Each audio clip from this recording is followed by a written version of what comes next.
सहनी जी के पोता विजय सहनी जी बिहारी बिठौली बिहारी निवासी मनोज सहनी जी रुपया देने वाला भाई हमारे मनोज भाई की ओर से 1 रुपया का पुरस्कार मिलल। भगवान से प्रार्थना करके हे भोलेनाथ मनोज बाबू बिहारी निवासी जहाँ भी रहे हालात रहे विजय चलिए चाचा गीत संगीत से आनंद ले बहुत बढ़िया गीत संगीत भाई गौले शिवराज वंदना भाई हरलो सुनो के ठीक लागल हमरो बढ़िया लागल अब तू वाला कार्यक्रम को चले कबा दुगोला क्या है एकरा लोग कहला कि दुगोला एगो नाम है दुगोला अरे के कहला दुगोला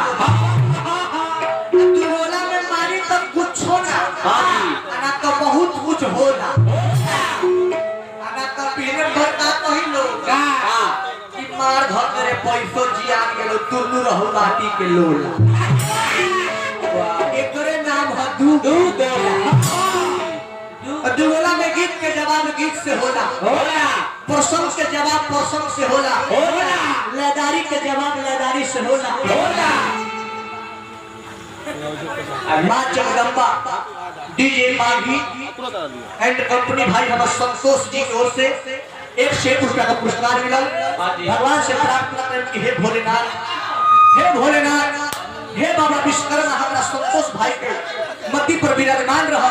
भाई हमारे यहाँ भी जात जस और सम्मान पाके रहते चाचा है दुनिया में एक बात पर ध्यान देने के चाहिए आज एक दुनिया छोड़ के सैनी देवी चल गई कि बारी फुलवारी लगा के हर कोई के मरे के बाद यह मृत्यु ही एक सत्य बात है मृत्यु लोक में सब कोई के जाए के बाद लेकिन अंतर का हो कर्म प्रधान विश्व करी राधा जो जस करनी तस फल चाह भाई उदय जी उदय भाई ध्यान दी हां ध्यान दो पहला बार बढ़िया बात कर्म ही पूजा है कर्म ही परमेश्वर है कर्म ही प्यार होता है जे जैसा कर्म कहेला लोग कहेला कि स्वर्ग और नरक ऊपर में बा लेकिन हम एक ऐसा कलाकार है जो हम कहते हैं कि स्वर्ग नरक यही है। इस दुनिया में दो प्रकृति के लोग होते हैं उदय भाई इस दुनिया में दो प्रकृति के लोग होते हैं। मान लीजिए आज शैली देवी मर गई वहां तो मर गई स्वर्ग में चल गई जे दिन मरण हुई है गांव भर के लोग सुनर होगी कहे कि के मरल बा तो लखींदर बाबा के धर्म पत्नी शैली दादी मर गई तो सब लोग कहत होगी कि कितना बढ़िया चाची रहलथिन दादी रहलथिन ई दुनिया छोड़ के काहे चल गई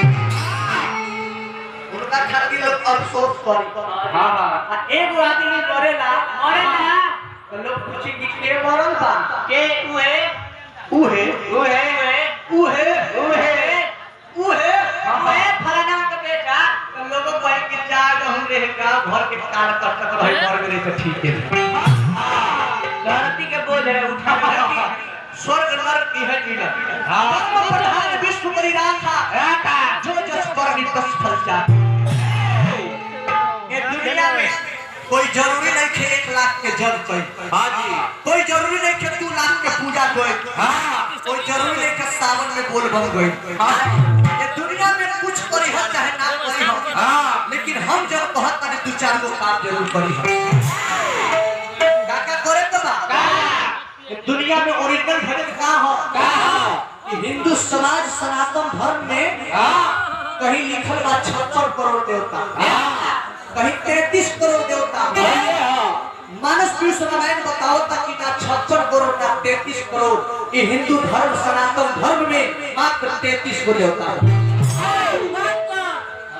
कौन 11 गो रुद्र 12 गो आदित्य 11 12 23 8 गो वसु 23 8 33 आ 2 जना समरी गुना 33 ये 33 को देवता है ये बात के बड़ा पुराण लिखल है रामायण बहुत बा हमनी के धर्म में 4 वेद बा 6 शास्त्र बा 18 पुराण बा 9 ग्रंथ बा जहां जैसन पढ़े वहां लिखल रही बड़ा पुराण में लिखल बा कि मात्र 4 गो देवी देवता कौन कौन मातृदेवो भव पितृदेवो भव गुरुदेवो भव अतिथि देवो भव। माता पिता गुरु अतिथि के सेवा करली दुनिया के हर देवता के पूजा के फल मिल जाए। यह बात के हां जी वाल्मीकि दास जी अपना वाल्मीकि रामायण में लिखली प्रातः काल उठे रघुनाथ कितना कहला एकरा दुनिया के बागी प्रातः काल उठे रघुनाथ मातु पितु गुरु ना वही बात। यह बात के कबीर पंथी वाला लोग कहेला गुरु गोविंद दोनों खड़े ताको लाभ पाओ बलहारी गुरु आपने जो गोविंद दियो ए दुनिया में ना करत का पत्नी से प्यार ना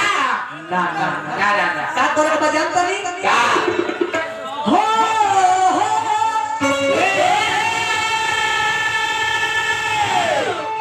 अरे राम नाम के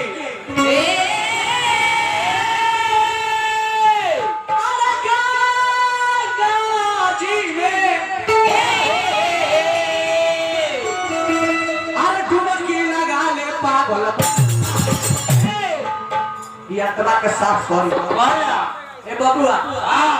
यात्रा कौन चीज से साफ होखी उदय भाई ओ सुमन लक्ष्य साधु से लक्ष्य अरे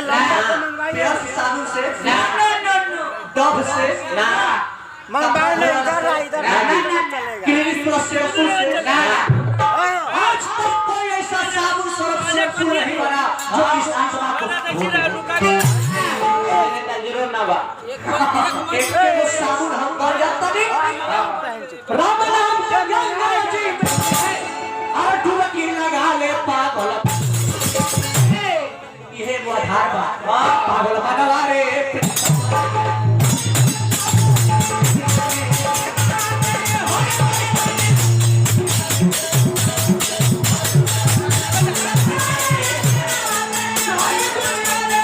राम राम के गंगा जी में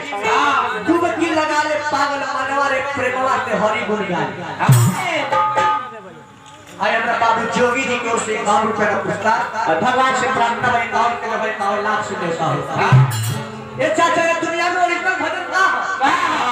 जैसे आज हम शैली तरी चल गई हां जी उनकर बेटा लोग उनकर पोता लोग बेटा लोग योगी सहनी जी सुजीत सहनी जी सब लोग मिल के माइक के अंतिम जो विदाई करतानी ये भजन यह तो दादी पारी ना लेकिन परलोक के बाद गुणगान होता तो स्वर्ग में आकाश में आवाज गूंजता वही से लोग के तरफ कारण बाबू दुनिया में ओरिजिनल भजन का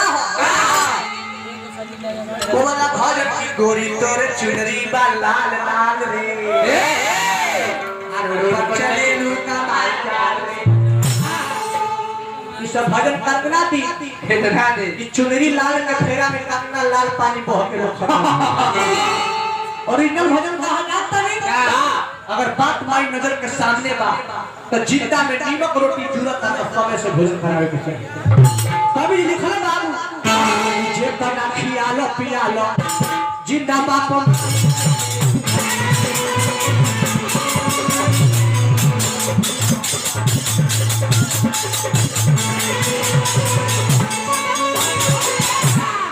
हेलो बजला के बाद कौन जाता था जितना खियाला पियाला जिंदाबाद लेकिन ये घड़ी का होता कदम नहीं क्या एगो बाप के दूगो बेटा होता हां दोनों के बियाह हो दोनों के मांगी हां अब दोनों के पतोहिया घर में चले आओ तो छोटी के खाना बना के ले हो छोटी बेटा दाल भात पापड़ तिलौरी के फेरा में पड़ल बा हां ताले बाबूजी के टुकुर टुकुर दम भूखे तक राखता हां त ताले बड़की पतोहिया बड़की तू का करी जानत नहीं का न दाल भात तिलौरी हां दूगो प्याज के भुजरी काट दी गरम गरम दूगो रोटी बना दी ले जाके बाबूजी से कही के ए बाबूजी हां ए अम्मा जी छोटकी दीदी के लेट हो खत खाना में ली जौन बाई प्याज के भुजरी आ रोटी खा के नाश्ता कर और सास ससुर का कही कि जुग जुग जिया बहुरिया तू पतो ना हमार बेटी हो बड़की के इसी भाव छोटी न देख छोटी बेचारी दाल भात पापड़ तिलौरी अदौरी बदौरी लेके चल दी कहे कि हे आका जी ये चाचा इहो सब ओढ़े के में काला होला हां भाई हमार जे घरी माई के भले बहुत वाले हां और उजरका जब ओढ़ले हां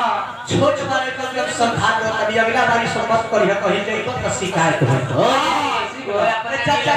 माई के मंदिर में पैसा चुंदरी ओढ़ के चल जाए वही से तू जो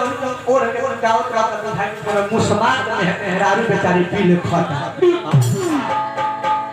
लाल चुंदरी ओढ़ के भाई के मंदिर में जाए मुसलमान के अलगे से जब साज हो तो ये चाचा वही माई बाबू के सेवा में पूरा मेवा पड़े हां विजय कुमार सहनी की ओर से 51 रुपया पुरस्कार बिहारी राशि बहुत रुपया पुरस्कार है अब जब की पर गिफ्ट तो ही दाल भात पापड़ तिलौरी अदौरी बदौरी ऊपर से दही दाल हां छोटी ले लीजिए हाथ थरिया में ले जाके कह के ए बुढ़ाऊ लहूर बुढ़ाऊ का कही रहे तो अपना फायदा ही ना पे हां रहे तू अंदर जाए प्रेम से अगर नीमक रोटी जरूरत आर में समय से बात भाई के भोजन करावे के चाहे ये दुनिया में प्रेम जगत में सारे और कुछ साथ है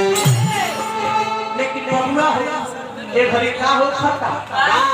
बाप माई मारे घर बुढ़ारी के शरीर का बेटा बेल बा दिल्ली लॉकडाउन में फंसल हां मान ली माई के देहांत हो गई हां फोन करके हेलो हेलो बहू हां माई का चल दे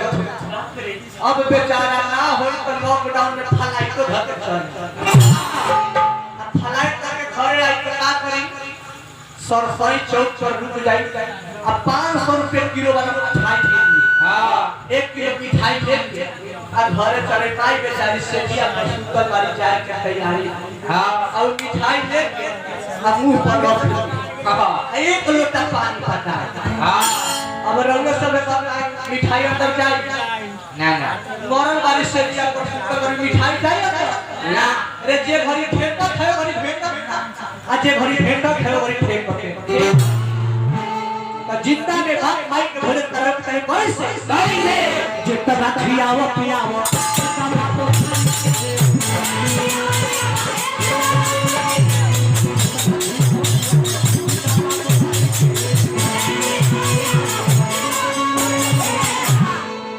जितना खियावो पियावो जिंदाबाद माई रे जिंदाबाद माई के बोला जितना खियावो पियावो जिंदाबाद माई अपने तो बनाओ ना भी करो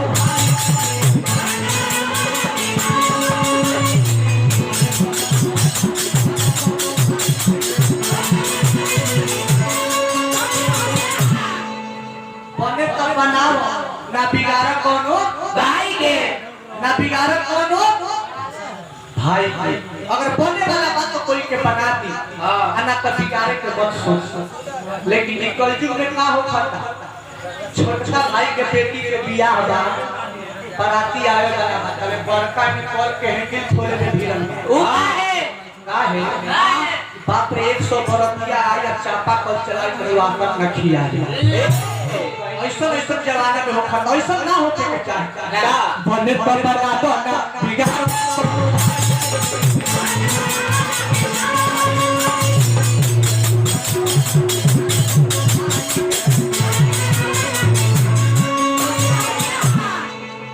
अगर रउआ सब के हमरा बात पर विश्वास नहीं थे त रामायण पढ़ी हमें लिखल बा कौन कौन तर गली जानता नहीं रहन सिंह बलिका सेवरी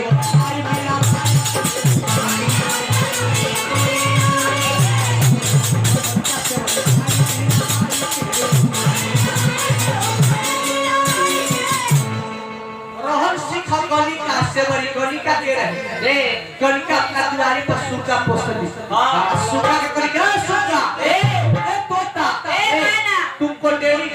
मैं ना बोले ना तुमको डेली राम राम रखना है। माने ढहले के वंश में ढहले। प्यार से बोले बताइए उन्हें से वो लड़का का नाम है अरबी तू का दो ना बोले बात ये बोले तो छोटा छोटा के पर दादा आदमी को अभी रहे। हां तू लोग ये सब बोलो हां जाए वो लोग वेद व्यास के पोता कीचड़ में ढेला करके तो कहां पर अपने पर भी पर हम लोग के कीचड़ में की कहत भाई लेकिन जे जैसे समझदारी हो खिला अब बताओ तू उनका के दादा कहत रहा वो कुछ तरह कहीं तक सब जगह के चीज हो ना हो ना है के जाहि तार भी लिए सब यहां कहीं कर रहा भाई तार हलता हो गए बाबू वर्षा को पिछड़ा गइला तनी नजर में मिलावे यार नजर पे नजर मिलता है तो मुलाकात समझ लेते हैं दिल के अंदर बैठी हुई बात समझ लेते हैं रोना तो आसमान को पड़ता है सभी के लिए मगर लोग उसे बरसात समझ लेते हैं।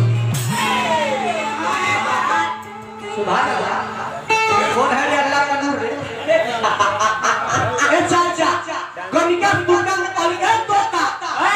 सुबह शाम दोपहर आराम आराम करते हां अब सुनका और सुनका तो जे सिखाइए ना वे सीख जाए। हां अब तेरी राम राम रटे ला उस सुनका के राम राम रटला से कनिका के पूरा खदान कर रहन सीखा कनिका सेवरी सेवरी करे जात के शहर की भिलनी लोग कहत रहे भिलनी जात एक दिन का दुलारी पर हजारों हजार की संख्या में ढेर बकरी बांधल रहे। हां सेवरी अपना माई से पूछले कि माई प्रणाम माई प्रणाम बेटी से मेरी बड़ा से विचार मत तैया ढेर बकरी को काहे बांधने वाली सेवरी के माई कहली कि बेटी सेवरी ई ढेर बकरी हमें चलते बांधले बानी हां कि जे दिन तोहर बियाह होई बरतिया लोग आई सब ढेर बकरी के काट के मांस भात खियाए। सेवरी मन में विचार करे कि का कि हमारा बियाह में इतना लोग के बलि दी माई से की माई एक एक सगाई या 100 के जुदाई हम ऐसा ना हो के देते ना वही समय सेवरी घर से बाहर चल गई अपना केस के लक्ष्य से राह के बाहर लगली काहे कि भगवान वो राह से आई है। अपन के नीचे बैठ गई जो बैठ रहे खट्टा ई खतरा के फेंक कर जो मीठा रहता के दोना में रखनी जुबान के वही राह से राम लक्ष्मण आई राम जी के हाथ में सेवरी बैठ रहनी रामचंद्र जी प्रभु मुस्काई खाई सेवरी के बैरी रामचंद्र जी हंसते हंसते खा गए प्रभु मुस्काई खाई सेवरी के बैरिया ऐने लक्ष्मण फेंक के ढेर के जरिया लक्ष्मण जी फेंक देते तर भाई भी भाई को श्राप देते हैं। राम जी अपना भाई लक्ष्मण से कहले तू एगो भक्त के देहल चीज के फेंक देला अपमान कइला जा हमरा के श्राप देतारी कि एक दिन उहे भइल तोहर प्राण के रक्षा करी। तो जौना समय लक्ष्मण के शक्तिमान कर रहे करेजा में तो उहे भइल धौलागिरी पर्वत पर सजीवन मूर्ति बन के लक्ष्मण जी के प्राण के बचाए। रहन शिखा बनिका से मरी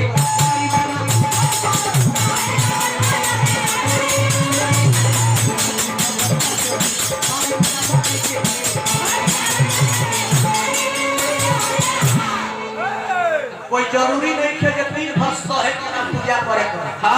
कोई जरूरी नहीं है कि मंदिर में जाके हां में भजन चाहे मंदिर में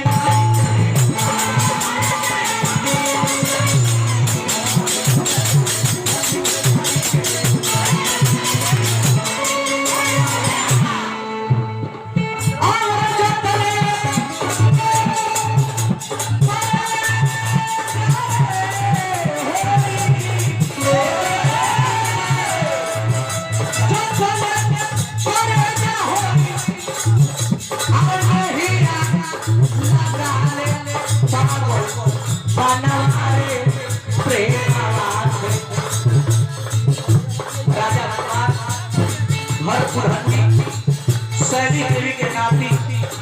अपना नानी जी के अंतिम विदाई में बबुआ को से और रुपया पुरस्कार मिला। भगवान से प्रार्थना रही शुभकामना खातिर बाबू पढ़ लिख के राजा बन।